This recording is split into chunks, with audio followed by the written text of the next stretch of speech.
सर्वेभ्यो नमो नमः। लघु सिद्धांत कौमुदी में तत्पुरुष समास में हम षष्ठी तत्पुरुष समास आज देखेंगे। षष्ठी तत्पुरुष और सप्तमी तत्पुरुष समास। तो षष्ठी इस सूत्र से यहाँ पे षष्ठी तत्पुरुष समास होता है कि इतना छोटा सूत्र है षष्ठी, क्योंकि षष्ठी तत्पुरुष समास ये हम जानते हैं बहुत ही बड़ा और बहुत ही विस्तृत समास है। षष्ठी विभक्ति का उपयोग अलग अलग तरीक़ों से हम कारकों में देखते हैं। इससे संबंध भी पता चलता है, इससे स्वामित्व भी पता चलता है, यानी पोजीशन भी पता चलता है। जहाँ पे बाकी कोई विभक्ति नहीं हो सकती वहाँ पे षष्ठी विभक्ति होती है। तो षष्ठी विभक्ति का उपयोग काफ़ी व्यापक है और इसी वजह से षष्ठी विभक्ति का किसके साथ समास होगा ऐसे नियम हम बना ही नहीं सकते। जहाँ पे दोनों के बीच में संबंध है, यानी का, की, के, ऑफ ऐसा मीनिंग आ रहा है, वहाँ पे षष्ठी तत्पुरुष समास होता है। दशरथ का बेटा, दशरथ की बेटी, दशरथ के पिता, इस तरह से जहाँ पे का, की, के, मराठी में चा, ची, चे, इंग्लिश में ऑफ, ऐसे मीनिंग होगा यहाँ पे, यानी जनरली षष्ठी संबंध होगा वहाँ पे हम षष्ठी तत्पुरुष समास कर सकते हैं। इस वजह से सूत्र काफ़ी छोटा है। तो उसकी अनुवृत्ति और काशिकावृत्ति है षष्ठ्यंत शब्द समर्थ सुबंतेन सह समस्यते। षष्ठी अंत का कोई भी शब्द समर्थ सुबंत, कोई भी समर्थ पद के साथ, सुबंत के साथ उसका समास होता है। किसके साथ करना चाहिए यहाँ पे इसके लिए कोई विशेष नियम दिया ही नहीं है। जिसके साथ समास करने की समर्थता है, सामर्थ्य है, उसके साथ कीजिए। यानी है हमारे ऊपर, कर्ता के ऊपर डिपेंड है कि वो किन दोनों के बीच के संबंध ला के षष्ठी तत्पुरुष समास करना चाहता है, कर सकता है। तो उसके कुछ 2-3 उदाहरण हम देखेंगे। उदाहरण में वैरायटी ऐसी है कि एक उदाहरण अकारांत है, दूसरा उदाहरण नकारांत है और तीसरा उदाहरण सकारांत है, ताकि हमें थोड़े संधि के नियमों का पता चले कि संधि करके किस तरह से बदलाव होते हैं। इस वजह से हम 3 अलग अलग प्रकार के यहाँ पर ये लेंगे। तो पहला है दशरथ पुत्र, काफ़ी आसान समास है। दशरथ का बेटा, सन ऑफ दशरथ, दशरथस्य पुत्रः। दशरथ गस, पुत्र सु।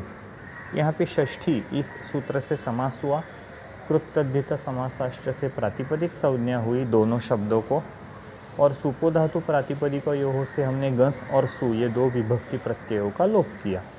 अभी दशरथ पुत्र ये स्थिति है। षष्ठी ये शब्द यहाँ पे नदी की तरह प्रथमा विभक्ति में है और यहाँ पे दशरथ शब्द ये षष्ठी विभक्ति में है, यानी षष्ठी शब्द से इंडिकेटेड होने वाला शब्द है दशरथ। तो दशरथ शब्द की हमने उपसर्जन संज्ञा की और उपसर्जनम पूर्वम इस सूत्र से उसका पूर्व निपात किया। कृतद्धित समासाश्च से प्रातिपदिक संज्ञा, स्वौज समौट से प्रथमा एक वचन का सुप्रत्यय और इसका विसर्ग करके हमने दशरथ पुत्र ये सुप्तिगंतम पदम प्राप्त किया। तो ये जिस तरह से पहला एकदम आसान उदाहरण था, उसी तरह से दूसरा भी नकारांत उदाहरण लेंगे। राजपुरुष, हम जानते हैं राजन ऐसे अनंत शब्द है, लेकिन यहाँ पे न नहीं दिख रहा है।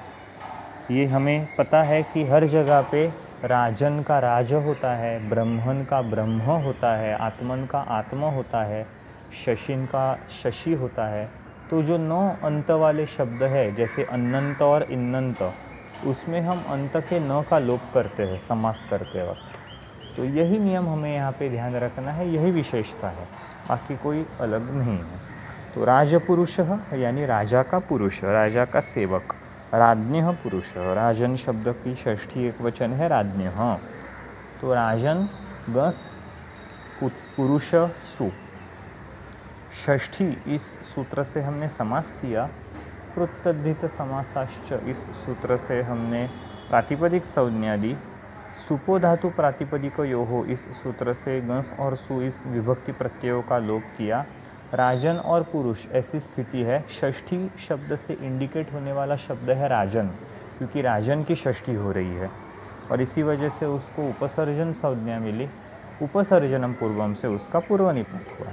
अभी यहाँ पे राजन के अंत में जो न है, सभी अनंत और इन्नंत शब्दों के पीछे का जो न है, षष्ठी तत्पुरुष या किसी भी तत्पुरुष समास में उसका लोप होता है और इसके लिए सूत्र है न लोप प्रातिपदिकांतस्य। प्रातिपदिक के अंत में जो न है उसका लोप करना चाहिए। इस सूत्र से हमने न का लोप किया तो हमें राजय शब्द मिला, पीछे पुरुष है, राजपुरुष, ये हमारे कृत तद्धित समासाश्रयी सूत्र से समास हुआ, प्रातिपदिक संज्ञा हुई और उसको विसर्ग लग के राजपुरुष ये पद मिला। उसी तरह से तीसरा उदाहरण है मनोविकार। यहाँ पे मनस नाम का सकारांत शब्द है और स का विसर्ग संधि में उ होता है, ये हम जानते हैं। स यानी कि र यानी विसर्ग, विसर्ग यही स और र होता है और इसका हम उ करते हैं और अ के आगे उ आने के बाद हम आद गुण से गुण संधि करके ओ करेंगे। यानी जहाँ पे ओ दिखाई दे रहा है यहाँ पे 90-95% चांस है कि वो विसर्ग ही होगा, यानी स ही होगा। मनोविकार में बिल्कुल उसी तरह से मनस का स है। तो मन का विकार, ऐसे उसका अर्थ है मनसः विकारः। मनस शब्द की षष्ठी एक वचन मनसः है। मनस गस विकारसु। यहाँ पे सिर्फ हमें विसर्ग संधि का नियम देखना है, तो वही विशेषता है, बाकी कोई विशेषता नहीं है। हमने समास किया और मनस विकार इस स्थिति में आ गए। उपसर्जनम पूर्वम से मनस का हमने पूर्व निपात किया। अभी स का रू होगा, स सजुषो हो रूहु, इस सूत्र से जो हमने ऋत्व प्रकरण में देखा है। उस रू का अभी उ होगा हशीच, इस सूत्र से। हशीच सूत्र कहता है कि हश प्रत्याहार अगर उत्तर पद में है तो हमें रू का उ करना चाहिए, यानी र का उ करना चाहिए। तो हमने र का उ किया। अभी अ के आगे जब उ आता है तो आद गुण इस सूत्र से उसकी गुण संधि होगी, तो वो मनो हो गया। विकार इस शब्द को जोड़ देंगे तो मनोविकार ये शब्द होगा और स्वौज समाउट का सुप्रत्यय लग के मनोविकार ये पद हमें प्राप्त हुआ। तो इस तरह से हमने नकारांत, सकारांत और अकारांत तीन प्रकार के वैरायटी का षष्ठी तत्पुरुष समास देख लिया। उसी तरह से कुछ उदाहरण हमें करने हैं। अभी ये जो षष्ठी तत्पुरुष समास है उसके कुछ अन्य भिन्न प्रकार भी है जहाँ पर हमें थोड़ी वैरायटी मिलती है। जैसे हम यहाँ पर देखेंगे कि पूर्वकायः, अपरकायः, अधरकायः और उत्तरकायः। यहाँ पे पूर्व, अपर, अधर और उत्तर यानी बॉडी का पहला पार्ट, दूसरा पार्ट, ऊपर का पार्ट और नीचे का पार्ट, ऐसे चार दिशाओं के चार लिए हुए हैं। यहाँ पे ना सिर्फ कोई बॉडी, तो कोई भी एक चीज़ जो कि अखंड है, जैसे अपना भारत देश होगा या अपना शरीर होगा या कोई भी वस्तु, उसके अगर ऐसे चार पार्ट पूर्व, अपर, अधर, उत्तर हमें करने हैं तो हम इस प्रकार के उदाहरण से कर सकते हैं। यहाँ पे काय यानी शरीर का या देश का पार्ट हमें देखना है, तो फिर हमें देश या काय ये शब्द पूर्व में लेना चाहिए था। उपसर्जनम पूर्वम से उसका पूर्व निपात करना चाहिए था, लेकिन इन उदाहरणों में वैसा नहीं हो रहा है। इन उदाहरणों में काय या देश जिसका हमें विभाग करना है वो शब्द उत्तर पद में है, जबकि वो पूर्व पद में होने चाहिए। और यहाँ पे उल्टा होके पूर्व ये शब्द पहले आ गया है। तो यही यहाँ पे एक अलग बात है कि जहाँ पे जिसका पूर्व निपात होना चाहिए था वो नहीं हुआ और किसी अन्य पद का ही पूर्व निपात हो गया। तो ये यहाँ पे क्यों हुआ? क्योंकि इसके लिए एक विशेष सूत्र है, पूर्व पराधरोत्तरम एकदेशी नैकाधिकरणे। ऐसा एक सूत्र है जो कहता है पूर्व पर अधर उत्तरम एकदेशिना एकाधिकरणे। एकदेशिना का अर्थ होता है कोई भी एक अखंड वस्तु, जिसको यहाँ पे नीचे एकत्व संख्या विशिष्ट ऐसे कहा गया है, और वो एक अधिकरण में यानी एक वचन में होनी चाहिए। जब हम कहते हैं वो एकदेशी है यानी एक अखंड वस्तु है, तो वो ऑटोमेटिकली एक अधिकरण यानी एक वचन में आ ही जाती है। यहाँ पे एक अधिकरण का अर्थ एक वचन ऐसे लेना है, लेकिन यहाँ पे उन्होंने थोड़ा क्लियर किया है कि वो एक वचन में ही होनी चाहिए। फिर से एक बार बता के एकदेशिना या एकाधिकरण ये शब्द और एक्स्ट्रा लगा के उन्होंने उसको कन्फर्म करने का काम किया। तो उस सूत्र का अर्थ ऐसा है कि कोई भी वस्तु अगर अखंड है तो और उसके जब हमें अलग अलग पार्ट्स करने होंगे तो वो वस्तु एक वचन में होनी चाहिए, और उसके अलग अलग पार्ट्स करते वक्त हमें वो जो शब्द है उसको उत्तर पद में लिखना चाहिए। और यहाँ पे जिनकी लिस्ट दी हुई है पूर्व पर अधर उत्तरम, इन शब्दों को पूर्व पद में रखना चाहिए। जैसे कि यहाँ पे पहला उदाहरण है पूर्व काय, तो काय यानी शरीर का पूर्व भाग, ऐसे उसका अर्थ है।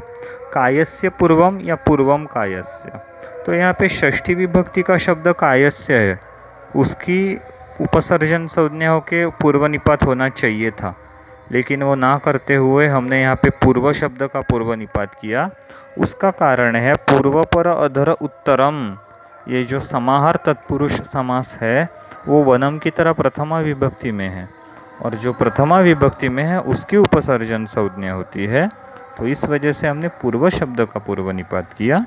उसकी रूपसिद्धि देखेंगे, कायगस पूर्वसु, उसका समास हुआ पूर्व पराधरोत्तरम एकदेशी एकाधिकरणे इस समास सूत्र से। कृतद्धित समासाश्च से प्रातिपदिक संज्ञा हुई। सुपो धातु प्रातिपदिका योह से उसके प्रातिपदिकों के प्रत्ययों का लोप हुआ। अभी पूर्व ये शब्द पूर्व पर अधर उत्तरम, ये वनम की तरह प्रथमा एक वचन से निर्दिष्ट है, तो उसके हम उपसर्जन संज्ञा करेंगे और उपसर्जन पूर्वम से उसे पूर्व में लिखेंगे, बस यही यहाँ पर विशेषता है। और फिर कृतद्धित समासाश्च से प्रातिपदिक संज्ञा करके उसको विसर्ग लगाएंगे तो पूर्व काय ऐसे तैयार होगा।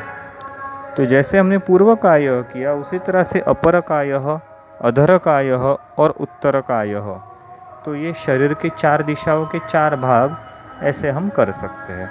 शरीर होगा या कोई भी एक अखंड वस्तु एकदेशी जो एक अधिकरण में है यानी एक वचन में है, उसका हम इस तरह से समास कर पाएंगे। अभी एक विशेष सूत्र आ रहा है षष्ठी विभक्ति समास के लिए, षष्ठी तत्पुरुष के लिए, वो है अर्धम नपुंसकम। अर्ध ये एक शब्द है और इसका भी हम समास कर सकते हैं, जैसे शरीर का आधा भाग या किसी भी वस्तु का आधा भाग, तो वो समास होगा। सिर्फ यहाँ पे अर्धम नपुंसकम ये शब्द कहता है कि अर्ध ये जो पर्टिकुलर शब्द है वो नपुंसकम यानी हमेशा क्लीब यानी नपुंसक लिंग न्यूट्रल जेंडर में होता है। समास तो हमेशा उत्तर पद के अनुसार होगा, क्योंकि हम तत्पुरुष समास देख रहे हैं। तत्पुरुष समास हमेशा उत्तर पद अर्थ प्रधान है, तो समास का लिंग उत्तर पद के लिंग के अनुसार चलेगा। लेकिन जो अर्ध शब्द है यहाँ पे उस अर्ध शब्द के लिंग के बारे में बताया गया है कि वो नपुंसक लिंग में होता है, ना कि समास। समास से उत्तर पद के लिंग के अनुसार चलेगा। तो हमने अनुवृत्ति लाई एकदेशिना एकाधिकरणी की, और हमारी वृत्ति तैयार हुई कि एकत्व संख्या विशिष्ट अवयविना सह, यानी वही कि जो एक वचन में है और जो एक अखंड वस्तु है उसका अर्धा भाग, इसका हम समास कर सकते हैं। उसका अर्ध शब्द के साथ समास होगा, और अर्ध ये शब्द समांश वाच्य यानी सम अंश यानी इक्वल पार्ट इस अर्थ में प्रयुक्त होता है, और वो अर्ध शब्द हमेशा नपुंसक लिंग में होता है। तो ये हमें यहाँ पे पता चला। तो हम उसी का एक उदाहरण देखेंगे, अर्ध पिप्पली। यहाँ पे हम देख सकते हैं कि पिप्पली ये शब्द नपुंसक लिंग में नहीं है, वो तो स्त्रीलिंग में है, और समास का लिंग भी स्त्रीलिंग में ही है, क्योंकि ये समास जो है वो तत्पुरुष समास है, और तत्पुरुष समास से उत्तर पद के लिंग के अनुसार चलता है। तो ये समास भी पिप्पली इस शब्द के अनुसार स्त्रीलिंग में हुआ। लेकिन अर्ध ये शब्द का लिंग कौन सा होगा, तो वो नपुंसक लिंग होगा। तो अर्धम पिप्पल्याः यानी पिप्पली का अर्धा भाग, या पिप्पल्याः अर्धम, दोनों तरीक़ों से हम उसका विग्रह कर सकते हैं। पिप्पनीगस अर्धसु इस तरह से होगा। तो पिप्पलीगस अर्धसु इस तरह से हमने उसका समास किया।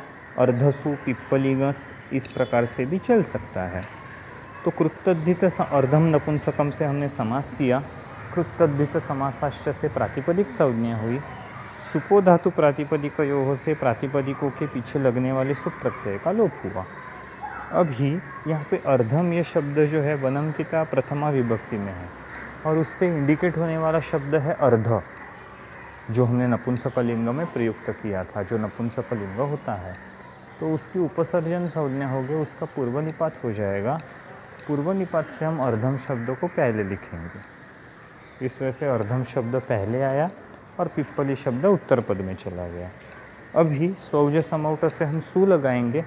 अभी हम जानते हैं हलंत शब्द, आकारांत शब्द और दीर्घ इकारांत शब्द जो है उनके पीछे प्रथमा एक वचन के सु प्रत्यय का लोप होता है, और इसी वजह से हमने हंग्याभ्यो दीर्घात सुतीसी अपृक्तं हल इस सूत्र से उसका लोप किया और सुप्तिगंतम पदम से उसे पद संज्ञा प्राप्त हुई। तो बिल्कुल उसी तरह से हम अर्ध शरीरम या शरीरार्धम या आसनार्धम ये शब्द भी तैयार कर सकते हैं।